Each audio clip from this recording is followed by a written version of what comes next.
안녕하세요. 모르는 전화로 오면 받기가 두려워한답니다. 빚 갚기를 미루다가 수십 년 동안 신용불량자가 된 이들이 이제 생겨나오고 있다라는데, 미래를 저당 잡힌 이제 빚을 진 청년들, 이 뭡니까 이거? 앞으로 이제 더욱더 이제 충격적인 삶을 그들이 살게 될 건데요. 정신 바짝 차리고 살아야 됩니다. 저는 이제 최근에 이제 제 후배들 중에 이제 극단적인 선택을 하는 이들이 나오고 있더라고요. 사업하다가 이제 자금이 이제 계속 이제 틀어막히고 이제 돌려막기 안 되고 카드를 쓰고 이러쿵저러쿵 하다가 결국에 극단적인 선택을 하더라는 겁니다. 꽤 놀라운 일이죠. 꽤 충격적인 일입니다. 그저 뉴스나 이렇게 남의 얘기로만 듣다가 이제 아는 후배가 그렇게 세상을 떴다라고 하니까 좀 충격입니다. 고작 해봤자 그 후배의 나이는 30대 중반입니다. 34, 5밖에 안 된 나이로 그렇게 극단적인 선택을 한다는 게 참 저한테는 좀 충격이었습니다. 근데 불편하지만 살다 보면 빚을 질 수 있고 궁지로 내몰리는 경우가 분명히 있습니다. 어떻게 해야 되겠습니까? 법에서 정한 개인 파산이나 개인회생 제도라는 게 있습니다. 물론 남의 돈을 악랄하게 악의적으로 떼먹으려고 일부러 개인회생이나 파산을 신청하는 경우도 있기 때문에 좀 무조건 마냥 다 받아줘야 된다고 저는 생각하지 않는데, 실제로 현실은요, 개인회생이나 파산은 너무나 쉽게 이루어지더라고요. 근데 또 다른 한편에서는 그런 개인회생이나 파산을 아예 몰라서 아예 그렇게까지 가지 않고 그냥 나 몰라라 하고 불편한 현실을 마주보기 두려워서 피하다가 나중에 그냥 신용불량자, 요즘 말로 하는 채무불이행자죠. 신용유의자? 뭡니까? 이 말도 이제 그럴싸하게 많이 바꿨더라고요. 채무불이행자, 신용불량자예요. 신용불량자. 매우 살벌한, 매우 처지가 저 아래로 내려간 상태인 겁니다. 1997년 외환위기, 그리고 2008년 카드 사태, 이때 신용불량자로 등재되고 난 이후에 이제 계속해서 그 상황을 벗어나지 못하는 이들이 있더라는 겁니다. 앞으로 우리는 더욱더 수많은 청년들이 그렇게 몰락하는 걸 목격하게 됩니다. 어떻게 살아야 되겠습니까? 빚을 정말 무서워하고 두려워하면서 빚지지 않겠다라고 각오하는 사람들이 많아지게끔 좀 좋은 의미의 이제 그런 이제 홍보나 교육들이 더욱더 절실합니다. 초등학교, 중학교, 고등학교, 대학 과정에서도 의무적으로 금융 관련한 교육이 절실히 필요하다고 생각합니다. 지금 사실상 신자유주의니 뭐니 하면서 금융권들이, 그리고 건설업계가 그냥 못 모르는 청춘들, 2030들 무지막지하게 빚내게 만들고 빚쟁이로 전락시킨 뒤에 오래오랫동안 정말 불합리한 것들을 막 시키고 가스라이팅하고 괴롭히면서 뜯어먹는 이들이 너무도 많습니다. 누구의 잘못이겠습니까?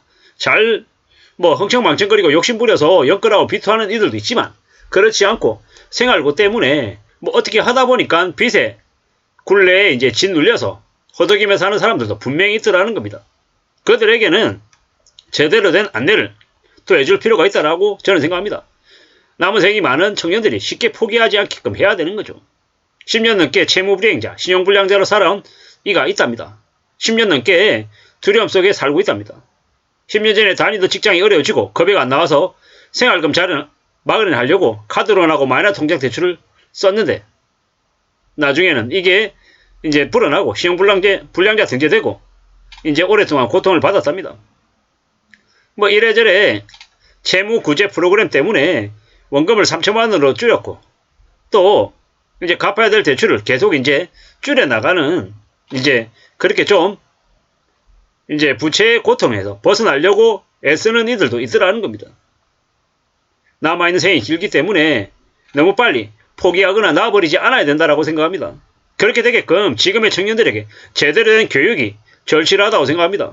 지금도 윤석열 정부가 신혼부부 대상으로 해서 1.6%, 1.9% 신혼부부 특례 대출로 대출을 해주겠다라고 계속 부추기는데, 그건 바람직한 모습이 아니다라고 생각합니다. 청년들이 주거 불안에 시달리고 사는 게 어려우면 그러면 임대주택이나 아니면은 그런 식으로 공급을 해줄 생각을 해야지, 빚내서 뭘 하게끔 자꾸 조정하는 건 앞으로 청년들이 빚을 더 지게 만들고 빚 갚느라고 허덕이느라고 정상적인 삶을 살지 못하게 만든다라고 저는 생각합니다. 그렇기 때문에 우리는 이 비틀어져 있는 좀 엉망으로 지금 되어 있는 이 대한민국의 정치, 경제, 사회의 이 많은 부분들을 좀 바로잡기 위한 노력들이 필요하다고 생각합니다. 정치인들이 그렇게 한다, 관료들이 그렇게 한다, 보통 사람들, 서민들, 국민들은 뭐 해당 사항이 없다, 결정권이 없다, 이렇게 얘기해서는 안 된다고 생각합니다. 관심 가지고 참여하고 내 지역구에 있는 정치인에게 요구하고 소리를 내고 유권자로서 표를 행사하고 활동을 해야 된다고 합니다. 직접 참여를 해야 저렇게 청년들이 장기 신용불량자로 전락하고 도망자의 삶, 도피자의 삶을 사는 그런 서글픈 일을 피할 수 있지 않겠습니까? 우리가 살아가는 삶이 무지하게 어렵습니다. 앞으로 시간이 얼마 남지 않았습니다. 너무 무분별하게 대출해준 탓에 무수히 많은 사람들이 몰락할 수밖에 없는 상황입니다. 저축은행, 상호금융, 뭐 이래저래 카드사, 보험사 상당수가 이제 궁지에 내몰릴 겁니다. 앞으로 대출 중단이 심해지면 답이 없는 거죠. 유가는 계속 오르고 있고요. 건설사들은 나라 세금으로 메꾸라고 계속 얘기하고 있고, 지금 정부는 망해가는 건설회사에 돈 집어넣으려고 합니다. 안 그래도 고유가에 전기세, 가스 폭등에 서민들의 삶이 답이 없는데 더 이제 서민들에게 덤태기를 씌우는 거죠. 그래놓고 뭐라 그럽니까? 너희들 잘못이다. 너희들이 탐욕 부리고 너희들이 빚져서 그렇게 된 거다. 라고 얘기하면서 점점 이제 죄의식을 더 심어주려고 하는 겁니다. 앞으로는요, 어떤 삶이 이제 생기겠습니까? 어떻게 이제 살아가야 되겠습니까? 정말 부지런히 정의 바짝 차리고 조심해서 사는 것 말고는 길이 없다라는 겁니다. 참 씁쓸합니다.